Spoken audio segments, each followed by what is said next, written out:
et que tu n'étais pas appuyé sur l'Éternel, ton Dieu, l'armée du roi de Syrie s'est échappée de tes mains.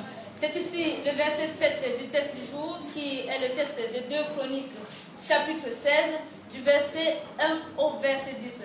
Bienvenue sur Salvation Live Diffusion, mesdames et messieurs.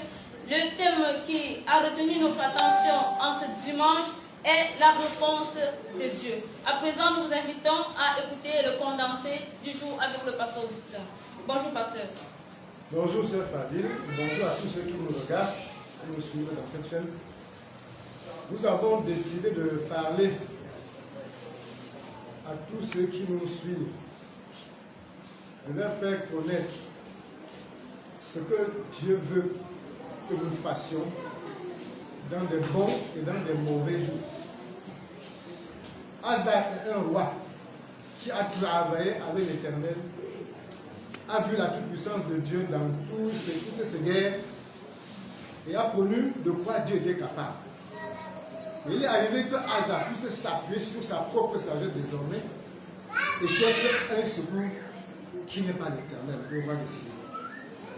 À cause de cela, Asa a eu des reproches de la part de l'Éternel.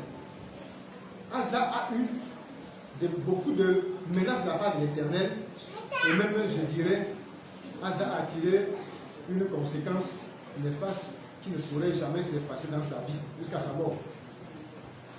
Nous avons voulu inviter tous ceux qui sont de Dieu, tous ceux qui sont chrétiens, à apprendre à se confier à l'Éternel dans les bons et dans les mauvais jours.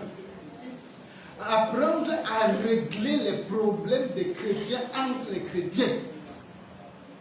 Quand un chrétien porte un problème de chrétien à l'extérieur, aux païens, aux incirconcis, aux infidèles, c'est qu'il a porté l'Éternel sur son dos. Il y avait combat entre Israël et Juda. Dieu n'avait pas puni quelqu'un entre eux à cause de ce combat. Mais quand Asa s'est donné ce luxe d'aller inviter les Syriens, les païens pour venir combattre contre son frère Israël, il a donc trouvé sur son chemin Dieu qui ne pouvait pas tolérer cela. Mais aujourd'hui, les chrétiens prennent du plaisir à porter plainte les uns contre les autres aux païens. C'est aux païens qui demandent de venir traiter leurs problèmes. C'est les païens qui vont inviter pour venir régler leurs difficultés. Or, le texte de ce jour fera comprendre que Dieu est entièrement contre cette façon de vivre. Dieu est pour Israël. Et on dit généralement que le linge sale se lave en famille. Israël étant une famille, tous les problèmes doivent se régler en famille. Quand un problème sort de la famille, aller ailleurs, ça veut dire que celui qui l'a porté ailleurs est un ennemi de la famille. On doit le considérer comme tel. Si un membre de famille porte le problème de la famille pour aller le vendre ailleurs, pour aller chercher du secours, ça veut dire qu'il veut la destruction de la famille elle-même.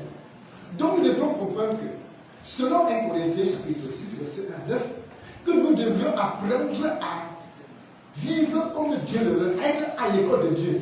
Dieu nous cultive pour que nous soyons les juges du monde, les juges des anges avec le temps. Mais tu refuses d'aller à l'école de Dieu, de pouvoir endurer et apprendre à juger selon Dieu, et tu ne sais pas que c'est pour ta destruction. Tu refuses l'école de Dieu parce que tu veux chercher des raccourcis et tu cherches des raccourcis sur les païens. Dieu ne pourra pas te laisser compter cette école parce qu'il n'est pas là pour pouvoir détruire sa famille. Israël, c'est la famille de Dieu. Même si tout le monde tu descends, Israël demeure la famille de Dieu. Dieu ne laissera jamais détruire sa famille. Tu veux détruire la famille de Dieu, tu seras ennemi de Dieu. Même si tu es dans la famille de Dieu et que tu portes vraiment le problème de la famille de Dieu au païen, ça veut dire que tu es devenu un traître.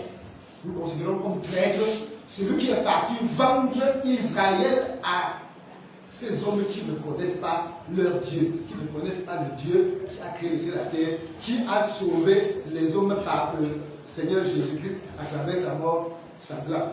Donc nous prenons comme pour ennemi, je le dis à haute voix, ennemi, celui qui va aller devant pour mettre Israël, les enfants de la famille, à la disposition de ceux qui ne sont pas de la famille pour qu'ils les jugent, parce qu'ils peuvent parvenir à le tuer, à le condamner. C'est pourquoi nous le prenons comme ennemi. C'est pourquoi que chacun qui est de la famille d'Israël prenne garde de pouvoir agir ainsi, parce que Dieu a condamné cette pratique dans 1 Corinthiens 6. Nous aussi, nous la condamnons. Et nous la condamnerons jusqu'à la mort. Donc que chacun comprenne cela et qu'il puisse se ranger et ne pas tomber dans le même piège qu'Asa, qui est parti chercher les Syriens pour combattre son frère. Et Dieu a déclaré contre lui les guerres pour toujours. Que Dieu te bénisse par cette parole, s'il écoute la dame au nom de Jésus-Christ. Amen. Une convention manquée à la veille de secours, la première fois, inédit. Retrouvons-nous sur le plateau selon les Saintes Écritures dans les prochaines semaines. Merci d'avoir suivi et bonne année par anticipation à tous.